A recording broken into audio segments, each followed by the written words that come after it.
आप देख रहे हैं श्री हरि कृपा आश्रम चैनल। संस्थापक स्वामी श्री हरि चैतन्य पुरी जी महाराज।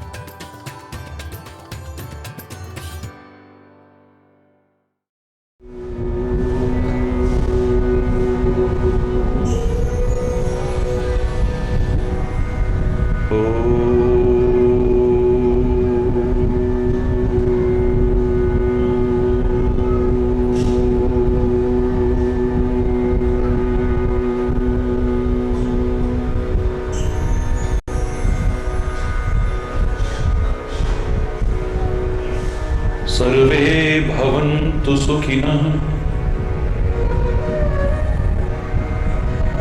सर्वे सन्तु निरामयाः, सर्वे भद्राणि पश्यन्तु, मा कश्चित् दुःखभाग् भवेत्।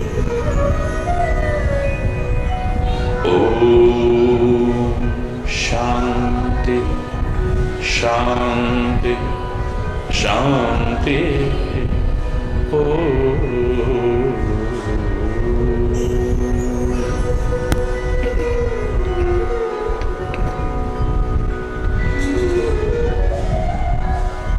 त्वमेव माताश्च पिता, त्वमेव बन्धुश्च सखा,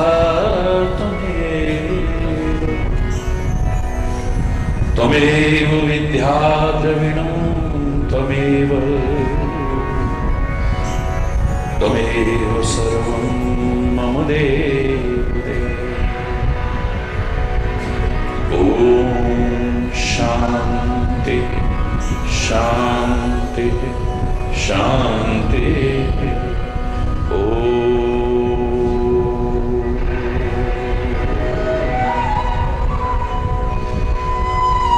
ध्यान मूलं गुरुमूर्ति, पूजा मूलं गुरुपदम्,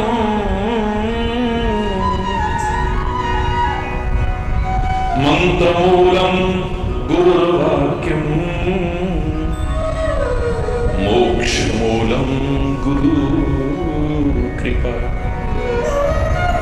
ॐ शान्ति शान्ति शांति।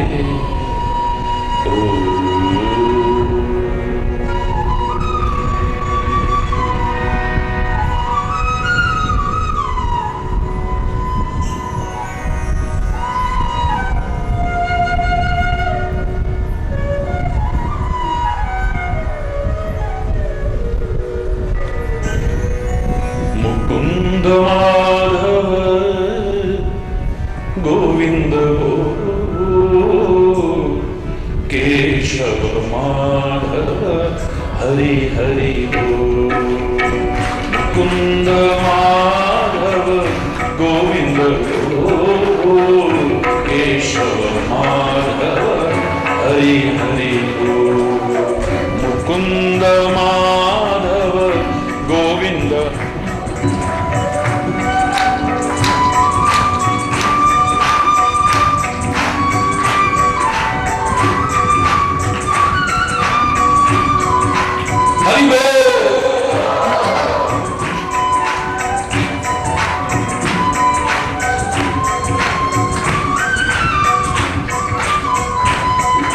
मुकुंद माधव गोविंद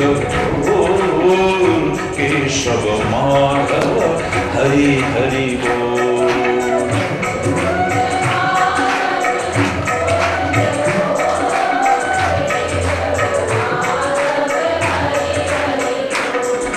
राम राम बोल, राम राम बोल,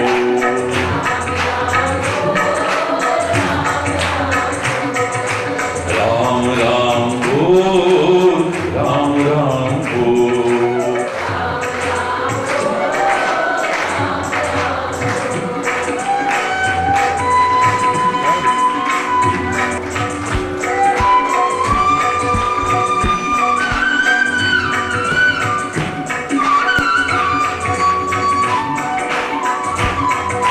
राम राम बोल, राम राम बोल।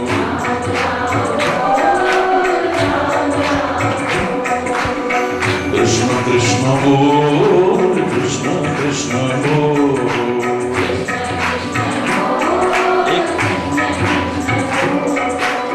शिव शिव बोल, शिव शिव बोल।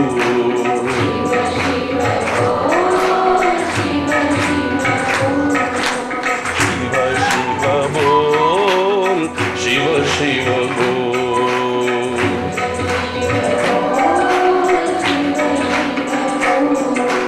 हरि हरि बोल, हरि हरि बोल।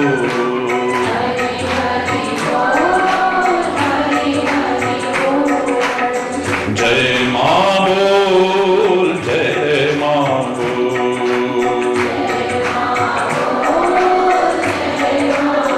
वाहे गुरु बोल, वाहे गुरु बोल।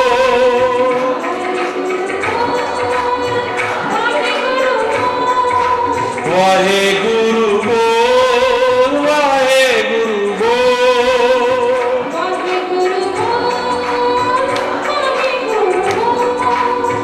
मुकुंद माधव गोविंद बोल, केशव माधव हरि हरि बोल।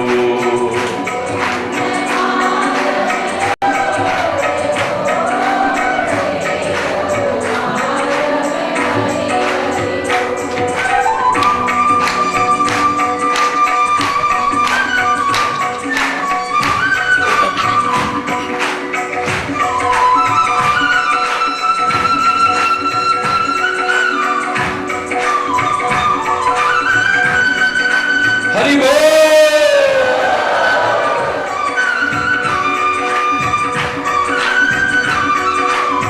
कोई बोले राम राम, कोई खुदाए, कोई सेवै गुसैया, कोई अल्लाह। परमात्मा अलग अलग नहीं है, उसके नाम अलग हो सकते हैं, उपासना पद्धतियां अलग हो सकती हैं, उसको जाने, उस तक पहुंचने के मार्ग विभिन्न हो सकते हैं। वो एक ही परमात्मा है। अनेक रूप रूपाए विष्णवे प्रभु विष्णवे, जो तुम्हें अच्छा लगे प्यार से लो उसी का। राम राम बोल, राम राम बोल।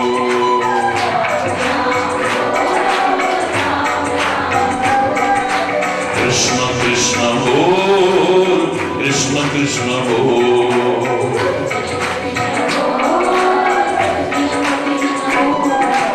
शिव शिव बोल, शिव शिव बोल।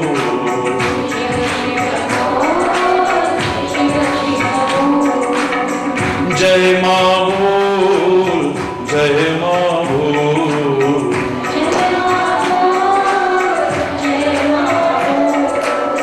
वाहे गुरु बोल, वाहे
कितनी भी बढ़ती रहे,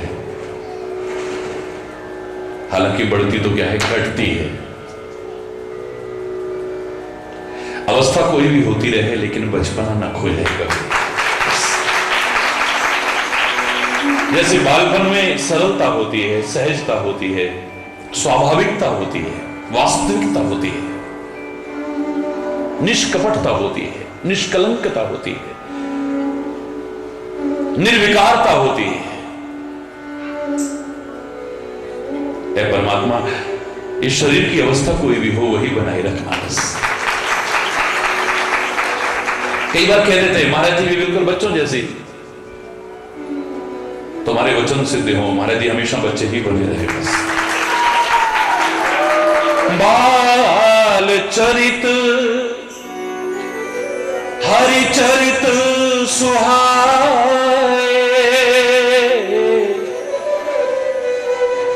हमारा जो प्रसंग चल रहा है आज 15 दिन से, भगवान का बालपन, उनका तो बोलना भी सिखाता है, चलना भी सिखाता है, बात करना भी सिखाता है,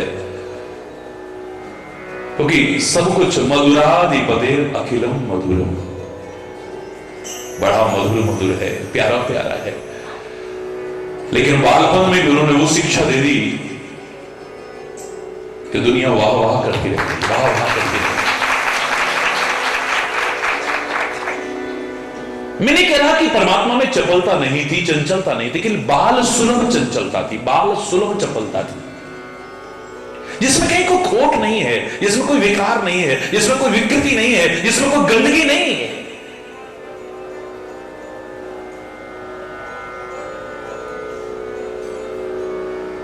अलौकिकता का दर्शन होता है, दिव्यता का दर्शन होता है।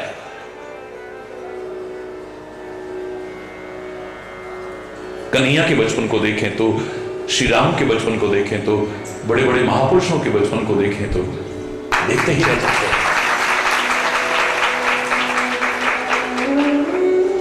चर्चा कर रहे थे हम श्री राम के बचपन की, तो मैंने कहा कि कन्हैया ने बाल्यावस्था में जो किया शायद आप बड़ी उम्र तक सोच भी नहीं पाते हैं कभी।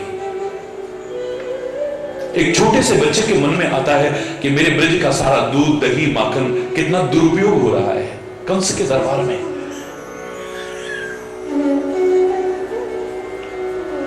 आतताइयों से खा खा करके पुष्ट होते जा रहे हैं और जुल्म ढाते हैं।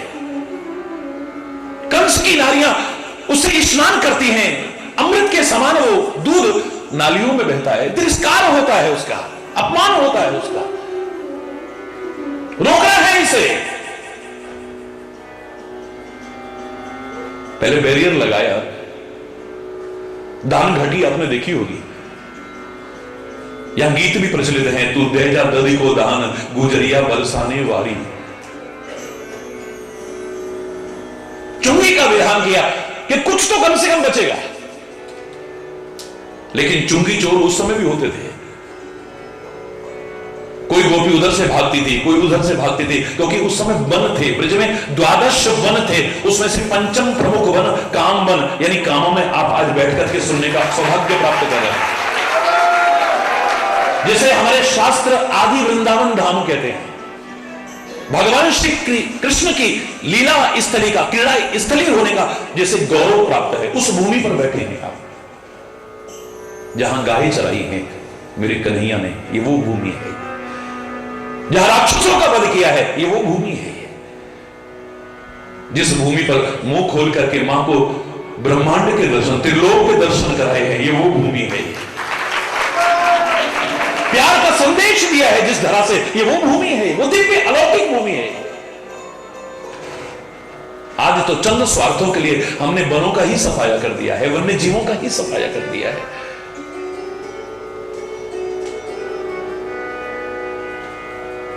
लेकिन उस समय वन थे, लोग भागते थे इधर से उधर से उधर से। श्री कृष्ण के मन में आया कि दुरुपयोग तो रुका ही नहीं, चुंगी में अगर मैं लूंगा तो एक अंश मात्र ही तो बचेगा, और उसमें भी चुंगी चोरी हो रही है। निशाना बहुत पक्का था, छेड़ने के लिए नहीं, मटकी में से दूध दही माखन गिराने के लिए मारते थे निशाना।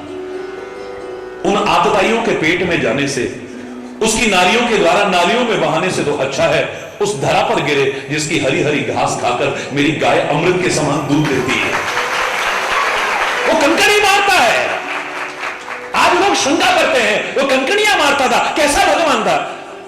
अरे जिनको मारता था ना वो तो मजे में गाती थी, मेरी मटकी में मार गयो ढेला, मेरो शाम बड़ो अलबेला, मेरी मटकी में मार गयो।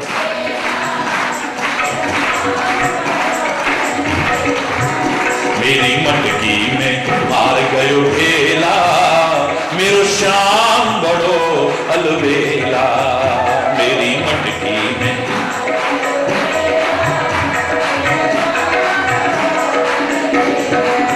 अरे बोल, मैं पूरा गीत नहीं गा रहा हूं, वो तो मस्त होकर गाती है। वो जानती है कि मन में भाव क्या है। एक नन्हे से बच्चे के मन में कोई विकार नहीं है, कोई विकृति नहीं है, कोई बुराई नहीं, कोई गंदगी नहीं है। आज टेलीविजन की अश्लीलता और फूहड़पन को देख करके छोटे छोटे बच्चों के मन में चाहे गंदगी आ गई हो, लेकिन उस जमाने में निर्मलता थी, पावनता थी, सहजता थी, सुभगता थी। उन आतताइयों के पेट में जाने से तो अच्छा है इस पृथ्वी पर गिरे जिसकी हरी हरी घास खाकर मेरी गाय अमृत के समान दूध। कंकड़ी मारते हैं लेकिन फिर भी पूरा रुक नहीं पाया दूध दही माखन का दुरुपयोग। कन्हैया ने सोचा ना रहे बांस न जेब बांसुरी, ऐसा करते हैं क्यों ना एक टोर बनाया जाए और घर में से ही उसका सफाया कर दिया जाए। माखन चोरी की लीला की है। वो खाली माखन चोर नहीं है। लोग कहते हैं आपके भगवान चोर हैं, मैं कहता हूं चोर नहीं, चोरों के सरदार हैं, लेकिन मक्खन चुराने के कारण नहीं, मात्र चित्त चुराने के कारण नहीं। अनेक जन्मार्जित पाप चोरम चोराग्रगण्यम सिरसा नमामि।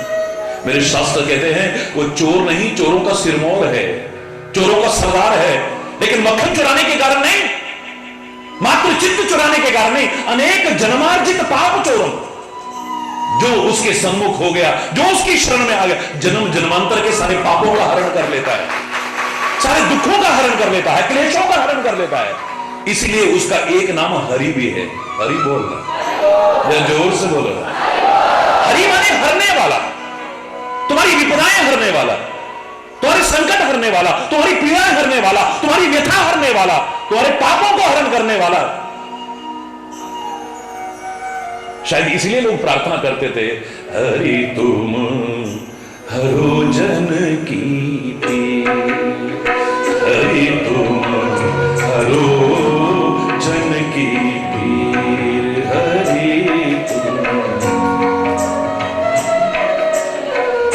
द्रौपदी की लाज बढ़ाए, द्रौपदी की लाज बचाए, तुम ही बढ़ायो चीर, तुम ही बढ़ायो चीर, हरि तुम हरो जन की पीर, हरि तुम हरो जन की पीर, हरि तुम हरो जन की पीर।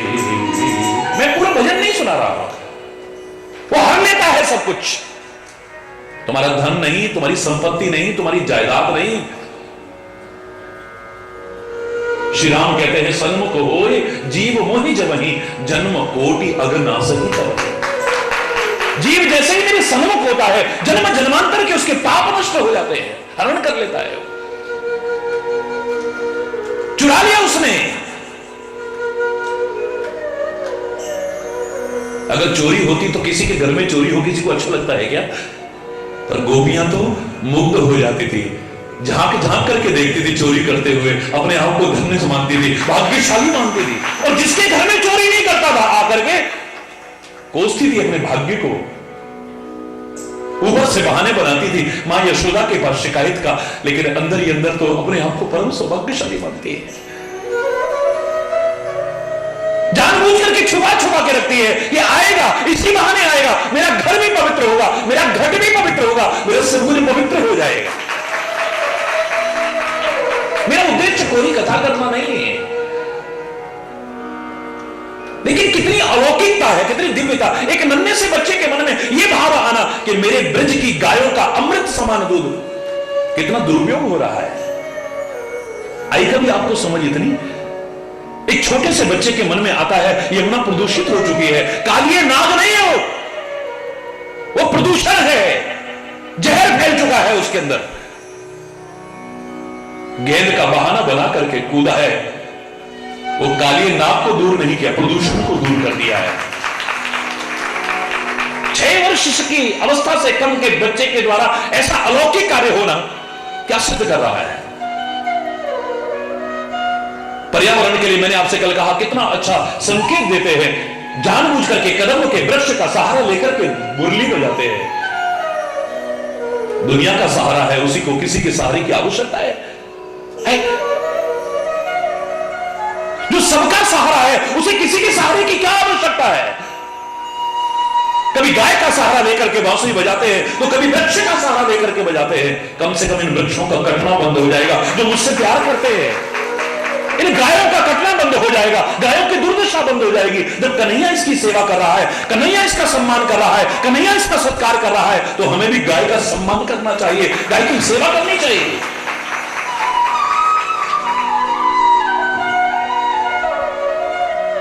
हम बुढ़े हो गए लेकिन समाज के लिए कभी चिंतन नहीं आया।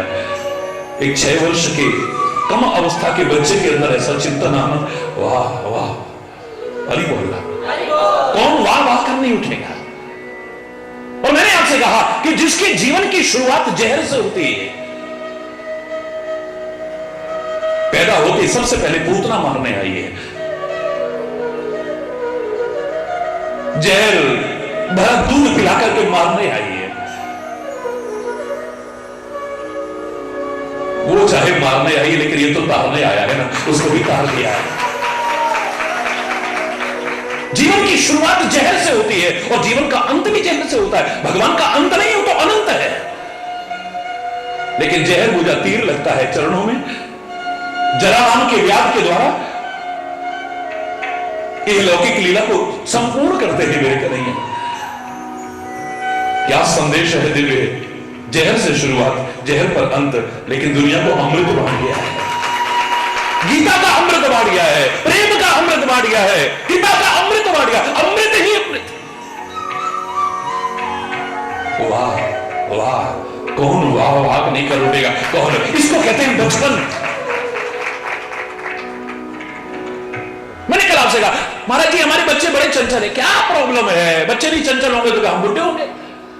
अरे कभी हम छोटे थे, हम भी हुआ करते थे। और मैंने आपसे कहा ना, मेरे को उसकी गजल बड़ी अच्छी लगी थी, ये दौलत भी ले लो, ये शोहरत भी ले लो, चाहे ले लो मुझसे मेरी ये जवानी। मुझे याद नहीं है पूरी, लेकिन बचपन में सुनी थी कभी। बस मेरा बचपन मुझे लौटा दो, वो कागज की कश्ती, वो दरिया का पानी, वो बारिश का पानी। वो बारिश जब आता था, हम कश्तियां बना बना के जो चलाते थे। अब कहां है इतना बर्डन? चाइल्ड पैदा होते इतना बर्डन आ गया है, कभी पढ़ाई का, इसका टेंशन, उसका टेंशन, इसका टेंशन, टेंशन ही टेंशन में। हरि बोल। खो गया है इनका बचपन, खो गया है। मैं तो इसका बालपन, श्री राम का बालपन का माध्यम से जो प्रवचन कर रहा हूं ना, मैं दावे से कह रहा हूं, मैं तो लड़ने झगड़ने वाले अभियान ना कभी चलाए थे ना कभी चलाऊंगा, लेकिन मैं ये अभियान जरूर चलाऊंगा कि बच्चों का बचपन मत खोने देना कभी, इनको बालपन लौटा ले। चाहे वो शिक्षा के क्षेत्र में मुझे करना पड़े या किसी भी क्षेत्र में करना पड़े, एक अभियान चलाऊंगा इसके बारे में। अभी होश संभाला नहीं बच्चे ने, उस पर इतना भार, इतना दबाव डाल दिया है। बाहर के लोग समझने लगे हैं और वहां की परंपरा अब यहां भी फिर से आने लगी है। प्ले स्कूल बने हैं, खेलें कूदें, ये उम्र काहे की है? लेकिन इतना जरूर है, इनके बचपन में दिव्यता नजर आए, उसके लिए बहुत आवश्यक है इन्हें अच्छे संस्कार देना। और अच्छे संस्कार तो तभी दोगे जब तुम्हारे अपने अच्छे संस्कार होंगे। तुम्हारे अपने अच्छे संस्कार नहीं होंगे, कहां से दोगे तुम? तुम नशा करते हो तो कैसे इन्हें नशा मुक्त जीने का संदेश दे पाओगे? तुम बेईमानी करते हो, भ्रष्टाचार करते हो, बड़ों का अपमान करते हो, कैसे इन्हें सिखा पाओगे तुम? क्योंकि सिखाने के लिए बहुत बड़ी शर्त है ये कि जो तुम सिखाना चाहते हो, किसी को भी सिखाना चाहते हो, अगर आपके जीवन के आचरण में न हुआ, आपके सिखाने का दूरगामी और चिरस्थायी प्रभाव पड़ने वाला नहीं। और मैंने कल आपसे यहां तक कहा, आप इन प्यारे प्यारे बच्चों को, नन्हे मुन्ने बच्चों को, ये भावी कर्णधारों को कितनी दौलत देके गए हो, इतना महत्वपूर्ण नहीं है। ना ना ना, आपने कितना सोना इनके लिए छोड़ दिया, कितना चांदी इनके लिए छोड़ दिया, कितने हीरे जवाहरात छोड़ दिए इनके लिए, कितने बंगले छोड़ दिए, कितनी गाड़ियां छोड़ दी, कितना बैंक बैलेंस छोड़ दिया, कितनी फैक्ट्रियां छोड़ दी, इतना महत्वपूर्ण नहीं है मेरे प्यारे बच्चों। पर इन्हें कैसे संस्कार देके गए हो, ये जवाब महत्वपूर्ण है। अगर आपने इन्हें अच्छे संस्कार ना दिए ना, कितना कुछ भी छोड़ के गए हो, ये वो भी नष्ट कर देंगे और खुद भी नष्ट हो जाएंगे, बर्बाद हो जाएंगे, कुछ नहीं बचेगा इनके पास।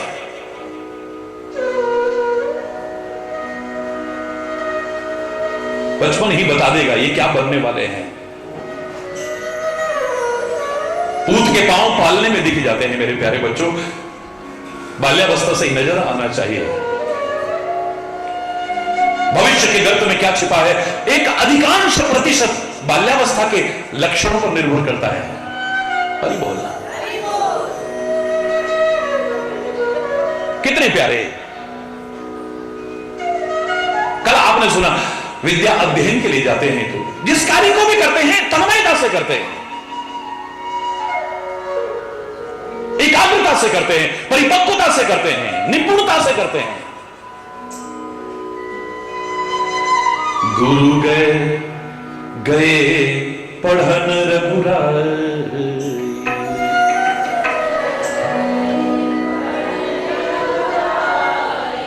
अल्प काल सब विद्या सब आई, अल्प काल विद्या। कम से कम समय में कितना सीख लिया है। उधो मन न भये 10-20, ये मन कोई 10-20 नहीं है, एक ही है, जिधर लगाओगे उधर लग जाएगा।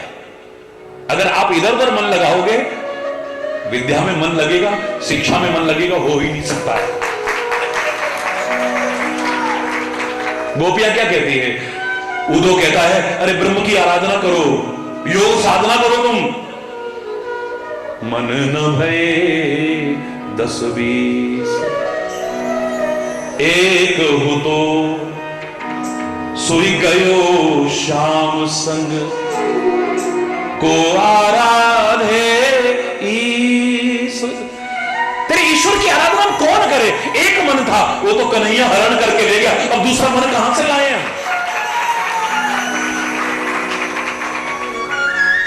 जो भी काम करो एकाग्रता से करो, परिपक्वता से करो, निपुणता से करो, तन्मयता से करो पूरा।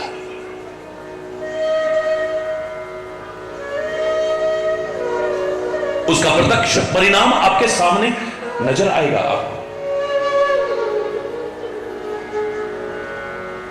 और अगर तन्मयता नहीं हुई, एकाग्रता नहीं हुई, परिपक्वता नहीं हुई, निपुणता नहीं हुई, तो फिर हरि बोलना अधूरा पन सा लगेगा।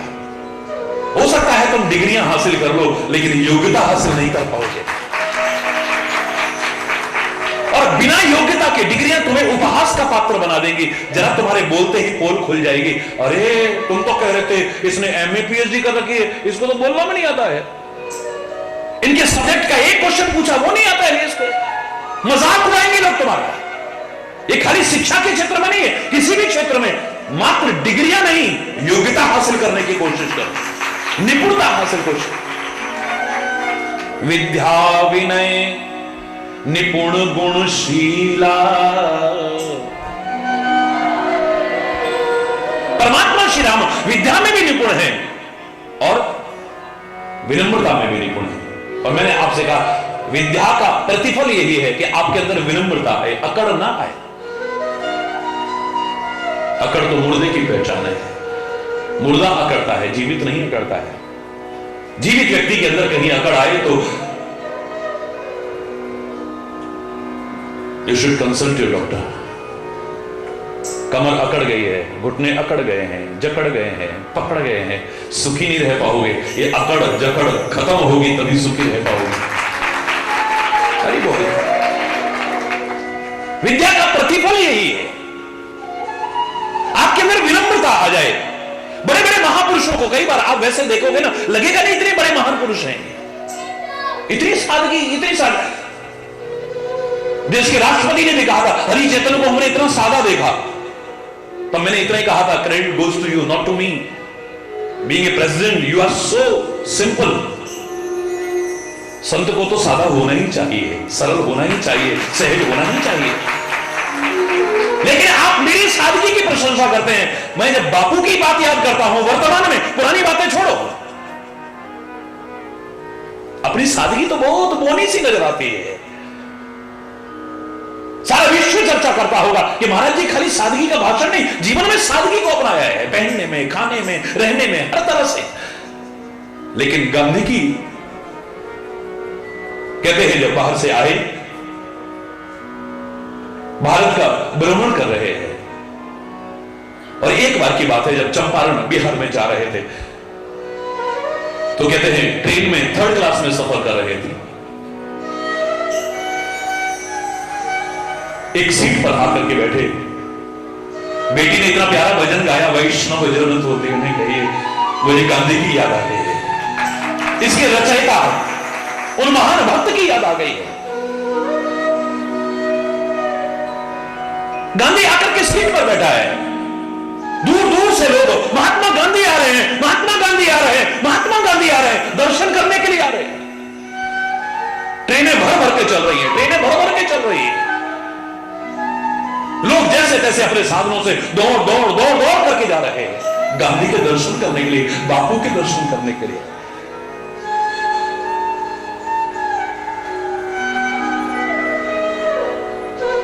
जिस ट्रेन में गांधी बैठे हैं उसमें भी खचाखच भरी हुई है पूरी, जिस डिब्बे में बैठे हुए हैं उसमें भी भीड़ टूट पड़ी। और कहते हैं गांधी अखबार पढ़ रहे थे, एक सीट पर बैठे हुए, अचानक 5-7 लोग आए, सीट पर बैठे और गांधी को धक्का देने लगे ऐसे करके। गांधी आगे खिसक गए, एक बैठ गया, फिर मारा धक्का, दूसरा बैठ गया, फिर मारा धक्का, तीसरा बैठ गया, फिर मारा धक्का, चौथा बैठ गया, अब सीट पर जगह नहीं है। तो कहते महात्मा गांधी नीचे ही फर्श पर बैठ गए। इतने पर भी उन्होंने बदतमीजी की, क्या करते उन्होंने थूक दिया उनके सामने। महात्मा गांधी ने अखबार का एक टुकड़ा फाड़ा, थूक को ऐसे पूछा और खिड़की के बाहर फेंक दिया। इतनी देर में ही स्टेशन आ गया है जहां पर उतरना है महात्मा गांधी ने, जहां पर हजारों हजार लोग आंखें बिछाए बैठे हुए हैं, हाथों में पुष्पमाला लेकर के बैठे हुए हैं। ट्रेन को रुकते देख करके दौड़ पड़े सारे, महात्मा गांधी की जय, महात्मा गांधी की जय। महात्मा गांधी जैसे उतरता है उसे अपने कंधों पर उठा लेते हैं। वो जो 5 असभ्य लोग आए थे महात्मा गांधी के दर्शन करने, और रास्ते भर गीत गा रहे थे, गांधी तेरी जय जयकार, गांधी तेरी, और गांधी पास में बैठा है, उसका अपमान कर रहे हैं। जब उन्होंने देखा कि कंधों के ऊपर जिसको बिठाया है वही गांधी है, और ये वही है जिसको हम परेशान कर रहे थे केबिन में, सोचो उनकी क्या हालत हुई। इस सादगी को देख करके तो हमको भी अपना बोलापन सा नजर आता है। अरे जोर से बोल रहा है। आपका बड़प्पन इसी बात से सिद्ध होता है, आपके अंदर विनम्रता कितनी है, आपके अंदर सादगी कितनी है, आपके अंदर सरलता कितनी है, आपके अंदर सहजता कितनी है, आपके अंदर स्वाभाविकता कितनी है।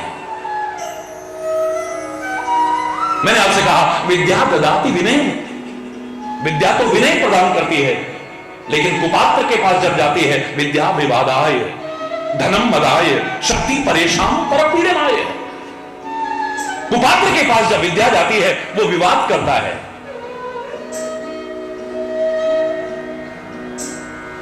कुपात्र के पास जब धन जाता है वो उसका दुरुपयोग करता है, अभिमान आ जाता है, खुद भी नष्ट होता है और धन भी नष्ट कर बैठता है। कुपात्र के पास जब शक्ति आती है, साधन आते हैं, सामर्थ्य आती है, वो दूसरों को सताने लग जाता है। सुपात्र के पास आता है वो सदुपयोग करता है। और मैंने आपसे हमेशा कहा है कि आपको जो भी मिला है चाहे जीवन मिला है, शरीर मिला है, श्वासें मिली है, धन मिला है, शक्ति मिली है, सामर्थ्य मिला है, जो कुछ भी मिला है, इसका खाली भोग मत करना, इसका खाली उपभोग मत करना, इसका खाली उपयोग मत करना, इसका सदुपयोग करना, और न कर सको दुरुपयोग को बिल्कुल मत करना। हरि बोल। जिस शाखा पर फल आते हैं ना, वो झुक जाती है, विनम्रता आती है, उसमें सरलता आती है। सफेद गोरा चिट्टा जो बादल होता है ना, बहुत ऊंचा होता है, बहुत ऊंचा, जिसके लिए मैं बार बार बोला करता हूं प्रवचन में, किसी की रचना गलत नहीं रही। प्यासों की प्यास बुझा न सके वो उजले घन किस काम के हैं, हो मुग्ध न मधुकर जिन पर वो निर्गंध सुमन किस काम के हैं।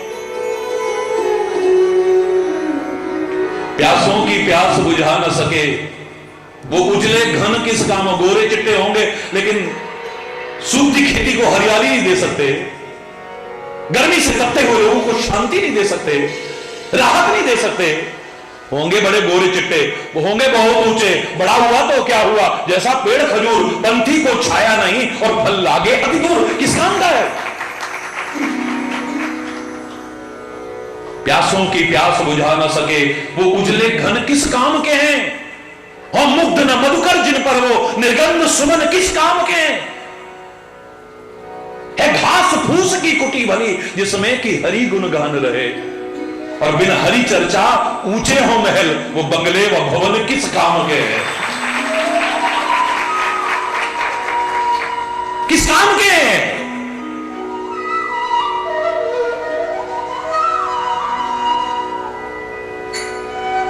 है विदुर भक्त का साधु भला मोहनियों हंस करके बोले, बिन श्रद्धा के तेरे मेवे ए दुर्योधन किस काम के हैं। है विदुर भक्त का साधु भला मोहनियों हंस करके बोले, और बिन श्रद्धा के तेरे मेवे ए दुर्योधन किस काम के हैं।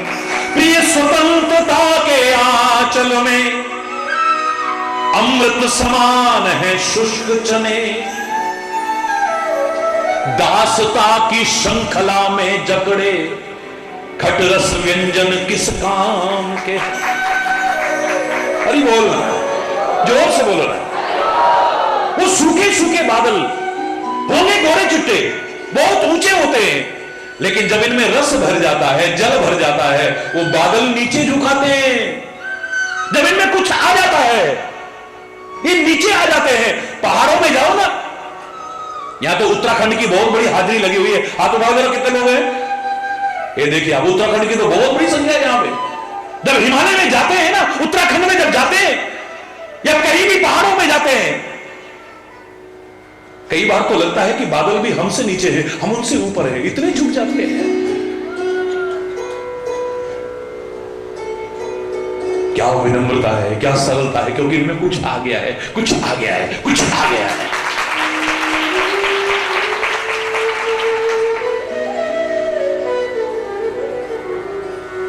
विद्या विनय निपुण गुणशीला, गुणों में निपुण है, शील में निपुण है, स्वभाव है मेरे राम का।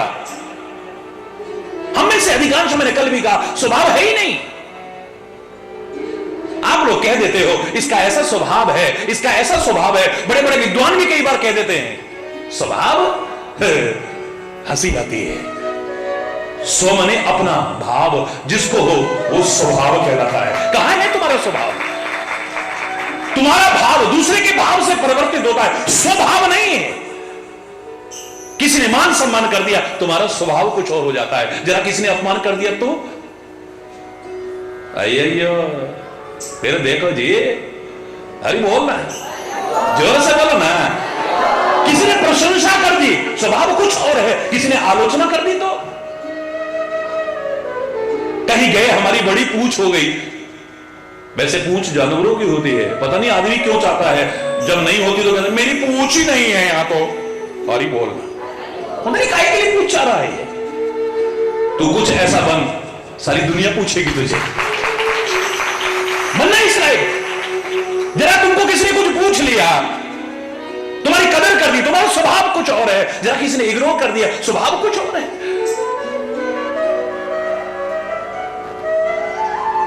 अपना समझ करके बड़े लोग भी तुम्हें कुछ डांट देते हैं ना, कभी जिनका डांटने का स्वभाव नहीं है वो भी कभी तुम्हारे हित के लिए कठोरता अपना ले, जीवन भर के लिए दुर्भावनाएं अपने मन में ले आते हो।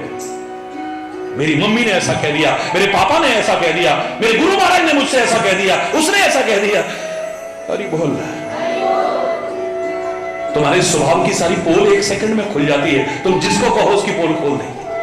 स्वभाव है ही नहीं है।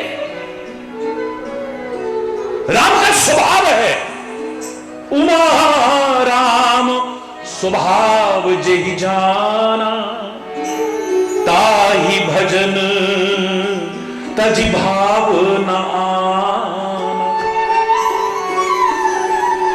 भगवान शिव कहते हैं पार्वती, मेरे राम का स्वभाव जिसने जान लिया ना वो उन्हीं का होकर के रह जाता है। अस स्वभाव कहूं सुने न देखूं, के ही खगेश रघुपति समलेखो। गरुड़ भी कहता है, हे कागभूषण कहते हैं, गरुड़ ऐसा स्वभाव कहीं देखने सुनने को मिला ही नहीं, कहीं पर नहीं मिला है।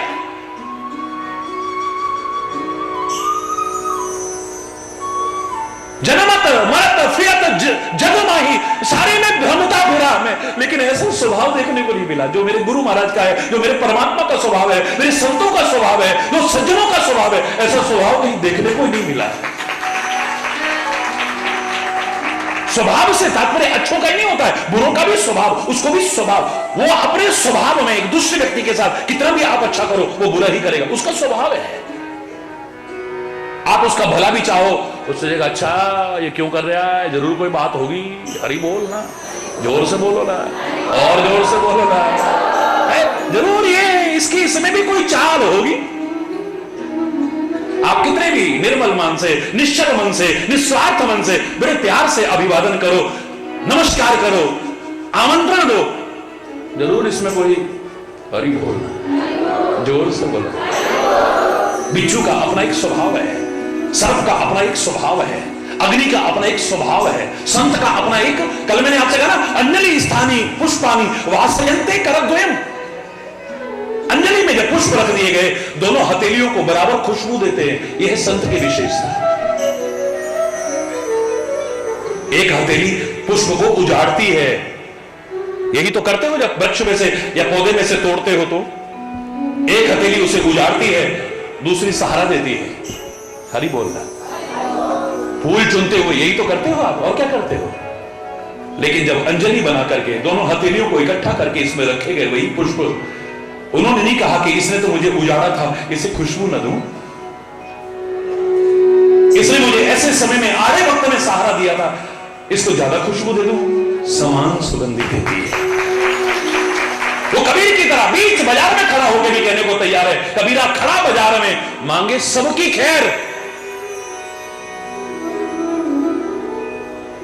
ना काबू सो दोस्ती, ना काबू सो भला करने वाला का भी भला हो और बुरा चाहने और बुरा करने वाले का भी भला हो, यही जो चाहे वही संत है।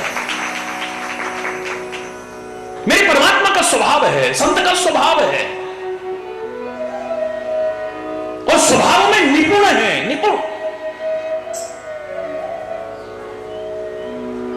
खेल ही खेल सकल नृपलीला।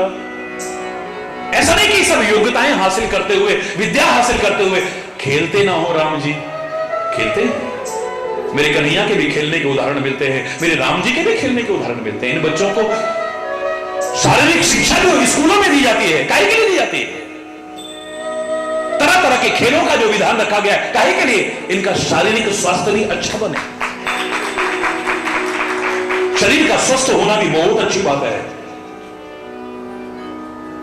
राजा महाराजा भी गुरुकुल में भेज देते थे, गुरुओं के आश्रम में अपनी औलाद को भेज देते थे। दशरथ की तो बुढ़ापे में औलाद हुई, और वो भी राम जैसी, जिसको एक क्षण के लिए दूर ना कर सके, लेकिन गुरुदेव के आश्रम में भेज दिया, दिल पर पत्थर रख करके, वहां पारंगत होकर के आएंगे, सर्वगुण संपन्न होकर के आएंगे। यहां लाड़ प्यार में शायद हमें इनको कुछ देने में कमी रह जाए।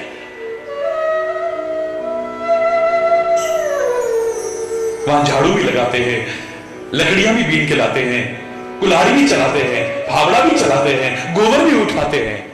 वो परम पिता परमात्मा और ही बोल रहा।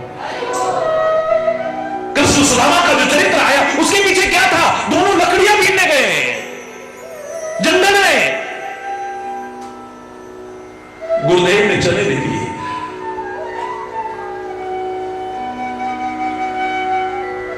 मैं तो यहां भी कहता हूं, श्रेय आपके प्यार को है। रोज कितने हजार आदमी यहां आ रहा है, जा रहा है, कितने लोग, हृदय से तो करोड़ों लोग सम्मिलित हैं। धन्य है आपका प्यार। मैं तो खुले शब्दों में टेलीविजन पर भी खुले शब्दों में कहा करता हूं कि जो साधन चाहते हैं, सुविधाएं चाहते हैं, वो सोच के आना यहां, लेकिन प्यार चाहते हैं, जीवन के सुख का सच्चा मार्ग चाहते हैं, आंख मूंद के चले आए। कोई सुख सुविधा के साधन नहीं है यहां पे।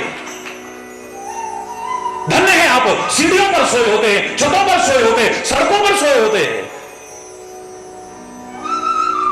ऐसे ऐसे साधन संपन्न जीवन जीने वाले, धन्य है आपका प्यार। मैंने कोई कहीं पर पलंग नहीं लगा रखा है, कोई चारपाई नहीं लगा रखी है, कोई एसी नहीं लगा रखे, कोई अटैच उस तरह के एक भी कमरा नहीं है यहां पे, और फिर किसी का जाने को मन नहीं करता। श्रेय आपको लगता है। कुटिया में रहते हैं त्रिलोकपति परमात्मा, इससे बड़ा सुख का साधन और क्या हो सकता है? इससे बड़ा सौभाग्य क्या हो सकता है? गुरुदेव के चरणों में रहने का मौका मिल रहा है। रूखा सूखा खाते हो, वो भी खुद बना करके।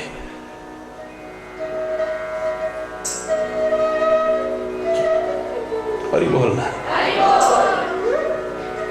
चने दिए हैं थोड़े से, ये दोनों बांट करके खा लेना जब भूख लगे तो। सुदामा को भूख लगी, अपना हिस्सा खा लिया, भूख शांत नहीं हुई। हरि बोलना।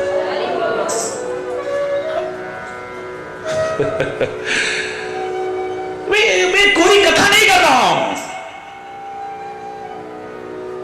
ना कोई कहानी सुना रहा हूं, मैं तो जीवन की व्यावहारिकता सिखाने की कोशिश कर रहा हूं आपको।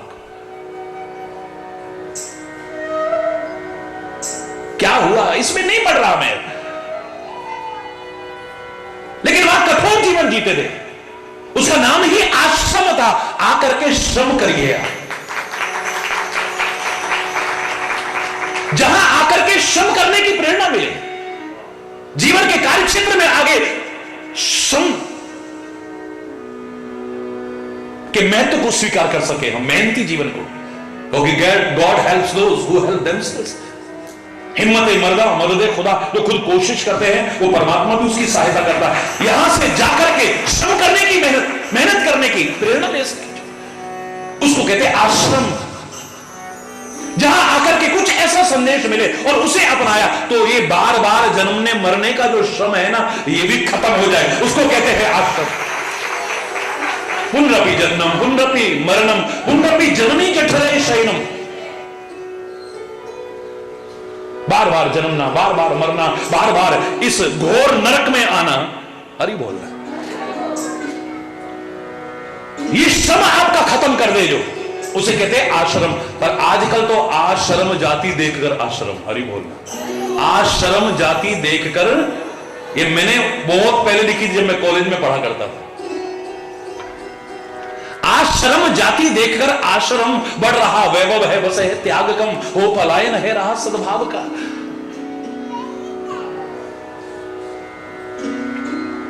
संगमरमर तो बहुत लगा रखा है, संगमरमर मरमर मरमर, सॉरी बोल रहा, जोर से बोल रहा है। यहां से तो सैकड़ों ट्रक वापस कर दिए आए। मैं कोई आत्म प्रशंसा की बात नहीं कर रहा हूं, सेल्फ प्रेजिंग की बात नहीं कर रहा हूं, लेकिन मैं आपको बता रहा हूं कि भेजते थे किस लिए? क्योंकि विद्या के साथ साथ, शिक्षा के साथ साथ, संस्कारों के साथ साथ शरीर का भी मजबूत होना बहुत जरूरी है। A sound mind in a sound body, स्वस्थ शरीर में ही स्वस्थ मस्तिष्क होता है। ये बच्चों को कमजोर नहीं बनाना चाहिए। ये भारतवर्ष जिसके नाम पर पड़ा, उस भरत की मां कहती है बेटे सिंह शावक के दांत गिन करके दिखाओ, और आजकल की माताएं चूहे और छिपकलियों से डराए। ये कितनी बड़ी शर्म की बात है। म्याऊं बजेगी म्याऊं, हरी बोलना। कमजोर नहीं बनाना है, शारीरिक बल भी होना चाहिए, हरी बोलना है। स्वस्थ शरीर में ही स्वस्थ, लेकिन विशेष महत्व देना चाहिए, जो मैं हमेशा कहा करता हूं, मनोबल को, आत्मबल को, आत्मविश्वास को। आपका अगर मनोबल मजबूत है, आपका आत्मबल मजबूत है, आपके अंदर आत्मविश्वास अगर कूट कूट के भरा है, आप असंभव को भी संभव करके दिखाते हो। और वो जो आत्मविश्वास दृढ़ होता है, वो काहे के बल पर? कोई मेरे साथ है ना, समवन इज विद मी, मेरे साथ कोई है भाई। इतना आते ही ताकत आ जाती है।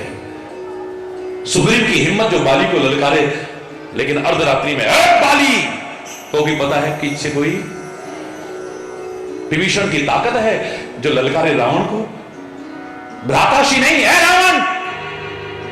एक बार तो रावण भी हंसा, हरि बोल रहा, ये मुंह और मसूर की दाल है, मुझे ललकार रहा है तू। कोई है, हरि बोल। ये जितने भी लोग वो करते हैं ना, वो किसी के बल पर उछलते हैं। मैंने ऐसे कई लोग देखे हैं, मेरे शायद उनमें शरीर में कोई जान नहीं है, एक पड़ जाए तो 36 बार ऐसे घूमते जाएंगे,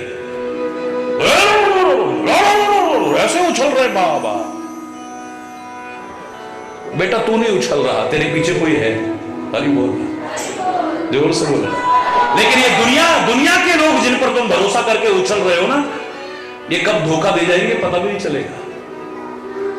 कौन करे इस दौर के इंसान पे यकीन? ये पल में कुछ कहता है और पल में बदल जाता है, पल में कुछ कहता है, पल में बदल जाता है। अभी कुछ कहेगा, थोड़ी देर में इसका कोई भरोसा ही नहीं। तभी एक वाक्य में बार बार कहा करता हूं, ये दुनिया लाख कहे मैं हूं ना, कभी भरोसा मत करना। संत सदगुरु और परमात्मा ना भी कहें तो सोचना वो कह रहे हैं मैं हूं ना, आगे बढ़।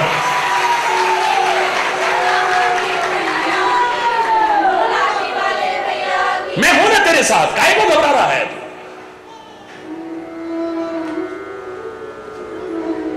स्वभाव हो हमारा, और खेल है, इनको खेलने दो। पढ़ने के टाइम पे पढ़ाओ इन्हें, अच्छे संस्कार दो इन्हें, अपनी भारतीय संस्कृति का ज्ञान कराओ इन्हें। खेल से भी दूर मत करो इन्हें, कि शरीर को भी मजबूत कराओ। इनकी रोग प्रतिरोधक क्षमता बढ़ेगी, वरना जरा सा ठंड का असर हुआ, हरी बोल, जोर से बोल, जरा सी गर्मी हुई, लू लग गई। अरे गांव में देखो ना, वो पोखरे में बच्चा नहा रहा है, उसको कुछ नहीं हो रहा है। नंगे पैर मुंह में भाग रहा है, उसको कुछ नहीं हो रहा है। रात दिन एसी में रहने वाले बच्चे को जरा सा बाहर निकालो, देखो क्या हालत होती है, हरी बोल। इसीलिए पहले आश्रमों में भेज देते थे। वहां क्या कर रहे हैं? विद्या भी अर्जित कर रहे हैं, विनम्रता भी अर्जित कर रहे हैं, गुण भी अर्जित कर रहे हैं, शील भी बना रहे हैं, साथ में खेल ही खेल भी खेलते हैं। लेकिन खेल में ही आपकी रुचि का पता लगता है, आपके शौक का पता लगता है, आपके भविष्य का पता लगता है। मैं फिर कह रहा हूं, पूत के पांव पालने में दिख जाते हैं।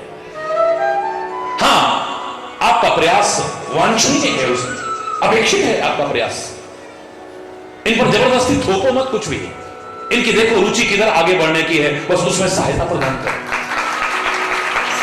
मैंने आपसे कहा ना, मैंने खुद देखा हुआ है, अपनी आंखों से देखा है, और यहां पर बहुत लोग ऐसे होंगे जिन्होंने देखा होगा। जरा होश संभालते थे ना, मेरे सामने भी ऐसा हुआ था। उधर रामायण रख दी, उधर गीता रख दी, उधर गेंद रख दी, उधर गुल्ली डंडा रख दिया, उधर बैट बल्ला रख दिया, उधर फलाना रख दिया, देखते थे कि इसकी रुचि किसमें है, ये किस चीज पर हाथ मारता है। अरे बोलना,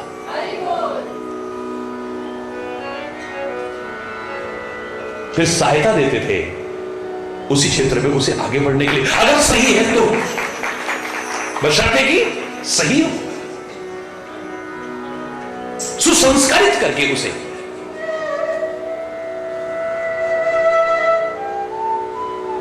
करतल बाण धनुष अति सोहा, देखत रूप चराचर मोह। हाथ में धनुष्मान है। कई बार प्रश्न करते हैं लोग, भगवान को धनुष्मान धारण करने की क्या आवश्यकता है?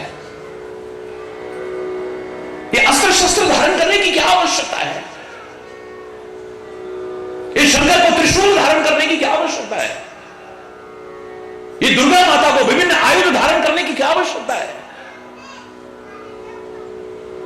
ये कृष्ण को चक्र धारण करने की क्या आवश्यकता है?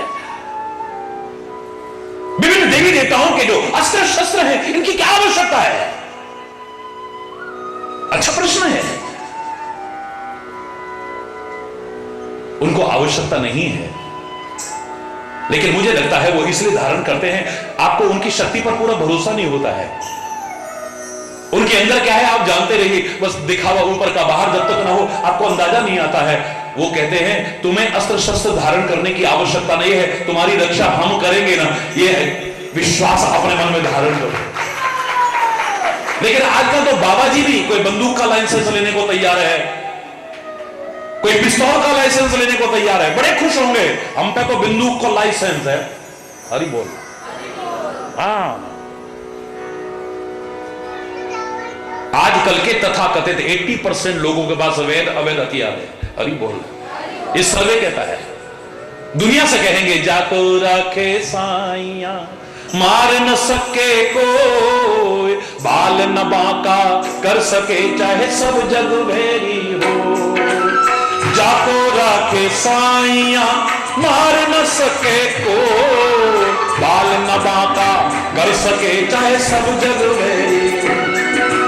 मुद्दई लाख बुरा चाहे तो क्या होता है, मुद्दई लाख बुरा चाहे तो क्या होता है, वही होता है जो मंजूर खुदा होता है। सीम की चाप सके कोई तासू, बड़ रखवार रमापति जासू।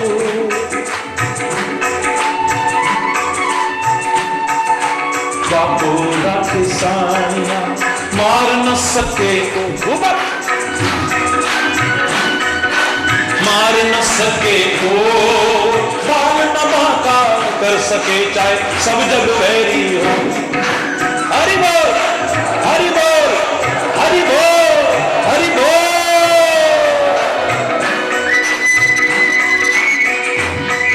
वरना विचार करो, जिसके संकल्प मात्र से सृष्टि का निर्माण हो जाए, संकल्प मात्र से। हमारे वेद कहते हैं परमात्मा के मन में खाली इतना आया, एको हम बहुत श्याम, मैं एक हूं बहुत हो जाऊं, देखते देखते सृष्टि का निर्माण हो गया। जिसका संकल्प सृष्टि को पैदा कर सकता है, जिसका जरा सा भ्रकुटी विलास प्रलय ला सकता है, उसको तलवार रखने की जरूरत है, उसे बंदूक रखने की आवश्यकता है, उसे धनुष्मान रखने की आवश्यकता है, उसे चक्र रखने की आवश्यकता है ना मेरे बच्चों, ना। हरि बोलना, वो तो तुम्हें भरोसा दिलाने के लिए करता है बस, कि तुम मत रखो, ये तुम्हें रखने की आवश्यकता नहीं है, भरोसा करो मुझ पर, मैं हूं ना तुम्हारे साथ, मैं हूं ना तुम्हारे साथ। इसलिए वो जब सदगुरु के रूप में आता है तो तलवार लेकर नहीं आता है, धनुष्मान लेकर के नहीं आता है, चक्र लेकर के नहीं आता है, त्रिशूल लेकर के नहीं आता है। काम क्रोध मद मत्सर चोर बड़े भारे, ज्ञान खड़ग लेकर मैं गुरु सब संभाले। वो ज्ञान की खड़ग लेकर के आता है, ज्ञान की तलवार लेकर के आता है।